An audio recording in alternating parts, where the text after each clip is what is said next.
Di mata orang lain, ini hanyalah sekotak susu.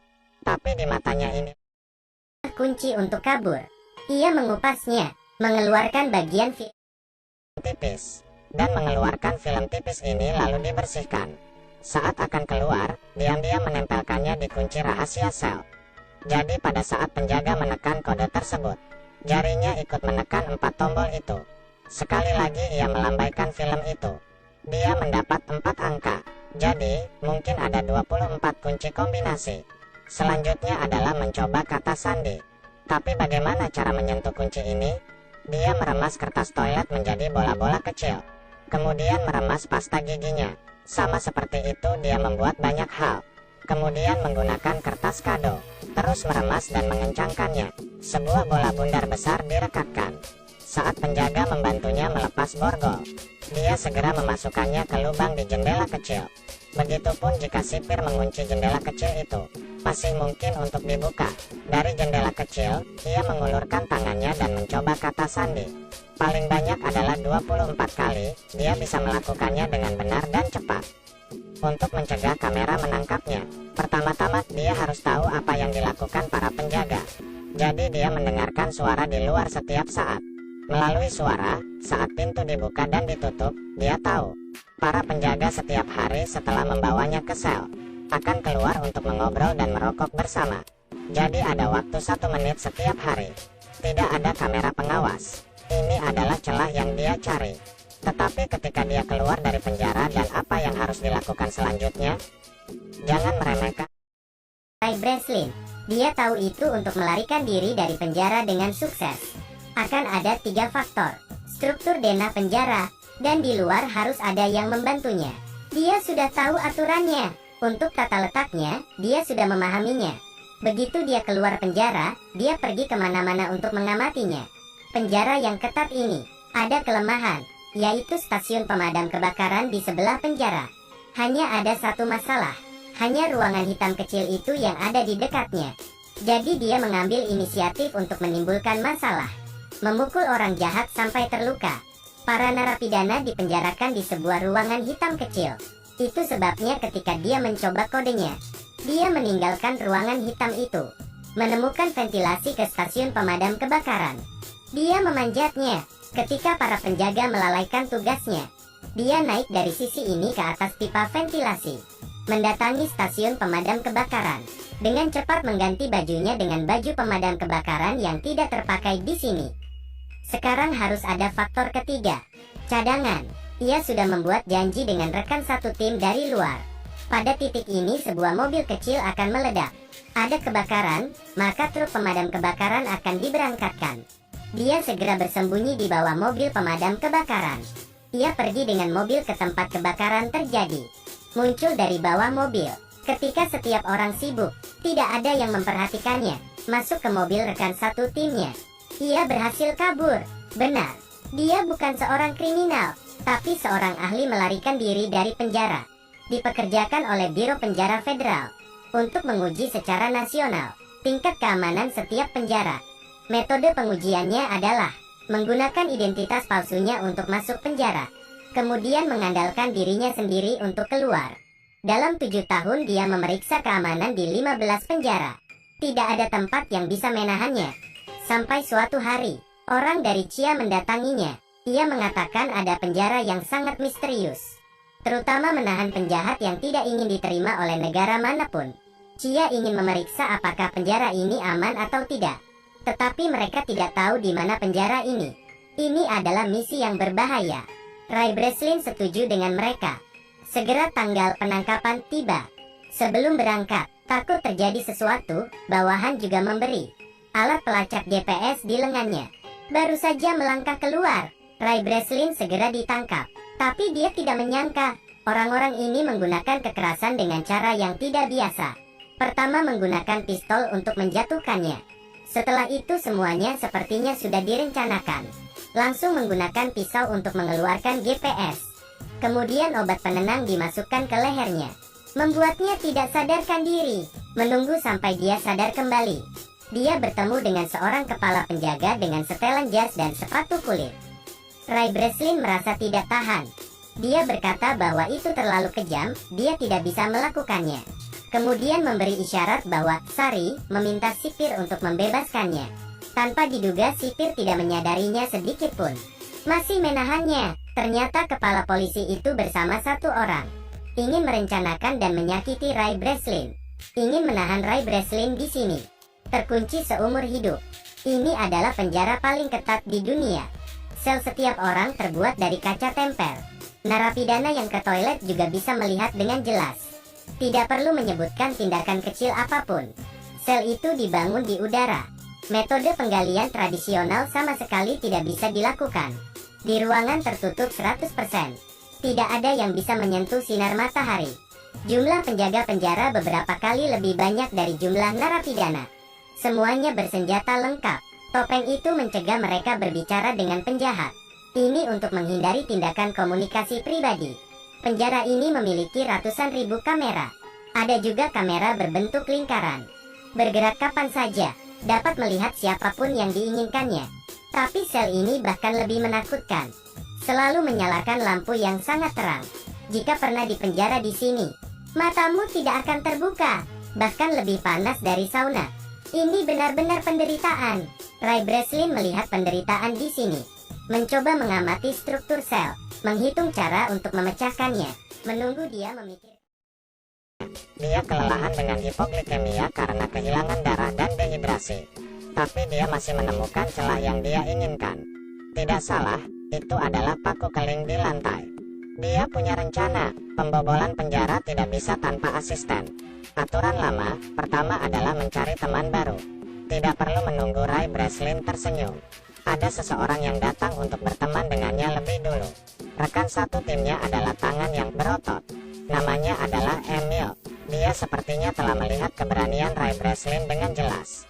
Begitu dia tiba, dia bertanya apakah dia membutuhkan bantuan. Ray bilang dia ingin sepotong logam. Emil mengatakan ini tidak mungkin. Ray berkata jika kamu tidak memberiku, aku tidak akan berteman denganmu. Jadi Emil tidak punya pilihan selain masuk ke ruang interogasi. Dengan panik mengejek sipir di sana. Kepala penjara marah, meminta penjaga menghukumnya dengan siksaan air. Mereka mengambil selang untuk menuangkan air ke mulut Emil. 10 detik kemudian, dia hampir tenggelam. Tapi sekarang dia mendapatkan apa yang dimiliki ruang interogasi. Mengambil tutup lubang. Setelah selesai, dia menyerahkan tutup itu kepada Ray. Ray menganggapnya sangat hebat. Jadi dia bercerita tentang identitasnya sebagai kepala penjara. Dan juga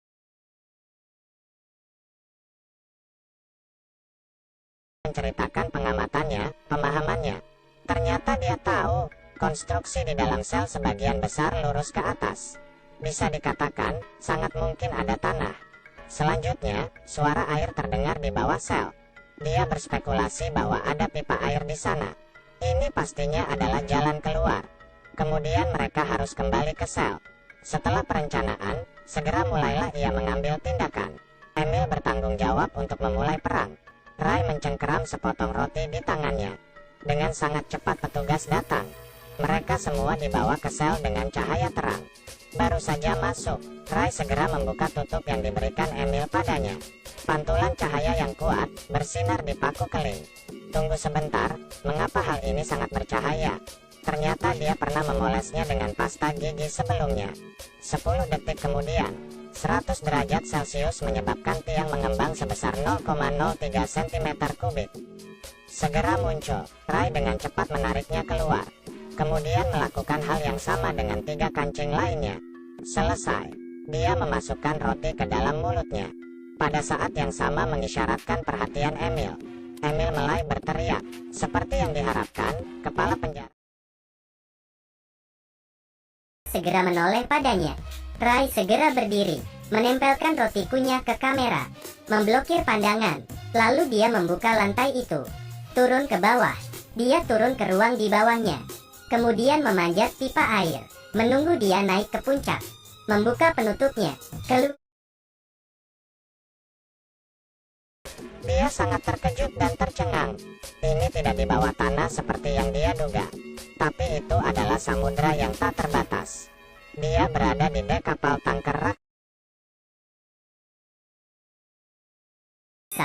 Selain itu, ada penjaga di mana-mana. Kabur ke laut? Tidak mungkin kabur. Dia hanya bisa kembali. Padahal mereka sudah tahu lokasinya. Tapi dia pada dasarnya tidak bisa memikirkan cara untuk melarikan diri. Terkurung di tengah laut. Sangat sulit untuk terbang. Ini adalah sebuah pikiran yang dangkal.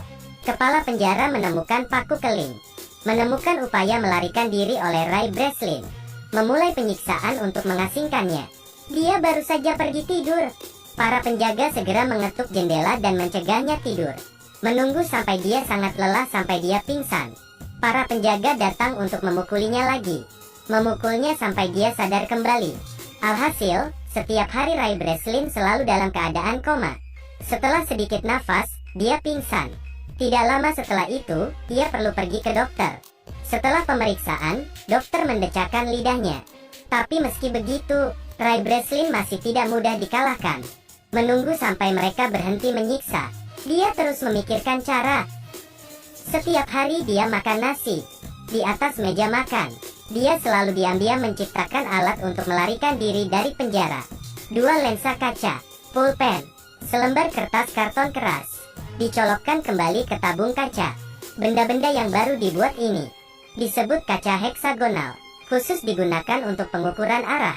Kemudian mereka membawa seorang rekan baru. Dia berpura-pura berurusan dengan kepala sipir. Sebagai imbalan untuk naik ke dek. Tiba di atas dek, segera gunakan kaca heksagonal Ray untuk menentukan arah. Ketika Ray Breslin mendapatkan nomornya, ia langsung melihat bahwa kapal itu berada di daerah yang tidak berangin. Dia mengamati bahwa tutup saluran berlawanan arah jarum jam. Jadi mereka ada di belahan bumi utara. Berdasarkan penilaian iklim sedang yang lembab, kemungkinan besar ini adalah pantai Maroko di Afrika. Langkah selanjutnya adalah menemukan seseorang untuk membantunya menyebarkan berita. Ray langsung teringat pada dokter yang wajahnya selalu menunjukkan ekspresi tidak senang. Jadi dia menyuruh Emil untuk menikamnya. Kemudian pergi ke dokter untuk menjahit lukanya. Berpura-pura sakit sesekali. Mendatangi dokter untuk muntah. Tentunya ini membuat dokter akan merasa sangat tertekan. Mengungkap identitas aslinya kepada dokter. Memintanya untuk memeriksanya sedikit. Tak lama kemudian, hati nurani sang dokter pun terganggu. Membuat keputusan untuk membantunya melarikan diri dari penjara. Dia memperkenalkan perpustakaan mereka kepadanya. Menyerahkannya ke bawahan Emil. Semuanya diatur dengan baik. Akhirnya waktu untuk melarikan diri telah tiba. Saat larut malam, kepala penjara melihat Ray Breslin menabrak dinding. Dia menguping sinyal yang sedang diketik Ray. Mengartikan kode itu, akan ada kerusuhan di area C besok pagi. Kepala penjara memutuskan untuk mengirim 3 tim pasukan untuk menyerang area C. Tapi ini hanya jebakan Ray. Dia ingin semua penjaga lari ke area C. Dengan demikian, hanya 2 tim yang tersisa di tempatnya. Yang sebenarnya dimulai. Rekan tim memulai kekacauan. Kedua geng itu mulai berkelahi. Para prajurit di atas mengarahkan senjatanya ke bawah. Tapi Ray diam-diam pergi ke depan dan menyelinap. Kemudian memanjat tangga, mengikuti jalur pipa untuk naik ke dek. Siapa yang tahu pintu tersebut menggunakan kunci elektrik. Tidak bisa terbuka bahkan ketika dia menggunakan kekuatannya. Ray Breslin memutuskan untuk pergi memutuskan aliran listrik. Dan itu berarti dia harus turun. Dia tidak punya pilihan lain. Turun ke ruang listrik. Saat dia sedang mengontrol komputer untuk mematikan sirkuit. Seperti yang diharapkan, Emil bisa membuka pintu. Dia akhirnya bisa naik ke kapal. Pesawat yang dipesan juga tiba tepat waktu. Saat dia mendekati pesawat, musuh juga masuk. Emil tidak bisa pergi, karena pria itu belum muncul. Jadi dia mengambil senjata. Tatapannya berubah menjadi kejam. Pria legendaris ini, dalam sekejap menjadi senjata pembunuh berdarah dingin. Di sisi lain, sipir memblokir Ray di ruang listrik. Dia sama sekali tidak terburu-buru, karena Ray Breslin seperti ikan di jaring. Tapi yang aneh adalah, dia tidak bisa menemukan Ray dimanapun. Saat ini, bawahan telah memulihkan arus listrik. Dia tiba-tiba mendengar, tangki air mulai menyiram air secara otomatis. Senyumnya berangsur-angsur memudar. Dia lupa langkah penting ini. Ray Breslin memang ada di tangki air. Tangki air baru saja dibilas. Dia segera hanyut ke dasar laut. Ray muncul ke permukaan. Emil melihatnya di saat yang tepat, turun dan menjemput dia. Sipir juga telah mencapai dek. Ray Breslin ditemukan berdiri di atas tangga, langsung mengarahkan pistol ke arahnya. Hidup mati dalam sekejap. Melihat Emil melempar pistol, Ray Breslin menggenggam erat, dengan segera menembak. Tangki minyak di bawahnya. Kepala penjara menunduk dan melihat. Kata kurang ajar belum diucapkan. Secara bertahap lenyap di lautan api. Beberapa waktu kemudian, mereka pergi ke pantai di Afrika. Seseorang datang menemui Emil. Gadis ini adalah orang yang sama yang menyuruh Ray sebelumnya. Ternyata dia adalah putri Emil. Alasan mengeluarkan uang untuk mengundangnya datang karena dia ingin membantu ayahnya melarikan diri dari penjara. Itu sebabnya ketika dia baru saja masuk sel, Emil mendatanginya untuk bekerja sama. Semua sudah direncanakan. Ray Breslin tersenyum lembut seolah tidak ada apa-apa. Hal yang sangat menyebalkan yang benar-benar ingin dia temukan adalah pria yang bekerja sama merencanakannya hal jahat ini. Setelah nonton video ini, jangan lupa like, comment, and subscribe AY Official.